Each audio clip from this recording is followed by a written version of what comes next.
দাঁত হলদে হয়ে যাওয়া, দাঁতের মধ্যে ময়লা জমা এবং দাঁত থেকে দুর্গন্ধ আসাটা খুবই স্বাভাবিক বিষয়। কিন্তু যারা অতিরিক্ত চা পান খান তাদের দাঁতের মধ্যে ময়লা জমে গিয়ে তা কালো ও নোংরা হয়ে যায় এবং দাঁত ক্ষয় হতে থাকে, যার ফলে দাঁতের মধ্যে ব্যথা ও মাড়ি দিয়ে রক্ত পড়ার মতন সমস্যাও দেখা দিয়ে থাকে।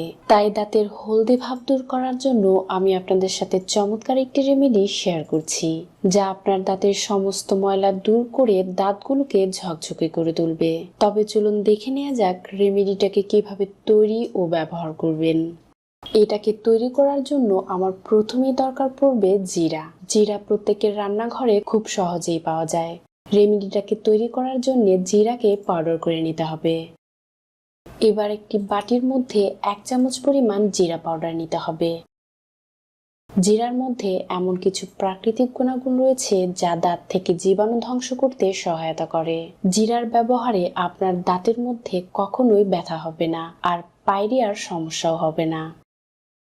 এবার এর মধ্যে অ্যাড করব 1/2 চামচ পরিমাণ বেকিং সোডা। আপনার দাঁতের মধ্যে যদি বছরের পর বছর জমে থাকা কালো ময়লা থাকে এবং ব্রাশ করেও তা কোনোভাবেই পরিষ্কার হচ্ছে না, তবে এই রেমেডিটা আপনার জন্য খুবই কার্যকরী হবে। এবার এর মধ্যে অ্যাড করব 1/2 চামচ পরিমাণ টুথপেস্ট। এবার আমার দরকার পড়বে লেবুর রস। প্রয়োজন অনুযায়ী লেবুর রস দিয়ে এটাকে ভালো করে মিশিয়ে নিতে হবে। লেবুর মধ্যে ব্লিচিং প্রপার্টি রয়েছে, তাই এটা দাঁত থেকে হলদে ভাব দূর করতে চমৎকার কাজ করে। এছাড়াও এর মধ্যে সাইট্রিক অ্যাসিড রয়েছে, যা মুখের দুর্গন্ধ, দাঁতের কালো দাগ ও মুখের মধ্যে থাকা ব্যাকটেরিয়া ধ্বংস করতে চমৎকার কাজ করে। বন্ধুরা, রেমেডিটা তৈরি হয়ে গেছে। এবার এই মিশ্রণটির সাহায্যে আপনি আপনার দাঁতগুলোকে ব্রাশ করে নিন। এইভাবে ব্যবহারের ফলে আপনার দাঁতের হলদে ভাব খুব দ্রুতই দূর হয়ে যাবে। পাশাপাশি দাঁতের মধ্যে জমে থাকা ময়লা ও মুখের দুর্গন্ধও দূর হয়ে যাবে।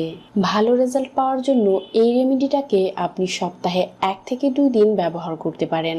তো বন্ধুরা, আজ এই পর্যন্তই। ভিডিওটি ভালো লাগলে লাইক ও শেয়ার করবেন, পাশাপাশি আমার চ্যানেলটিকে সাবস্ক্রাইব করবেন।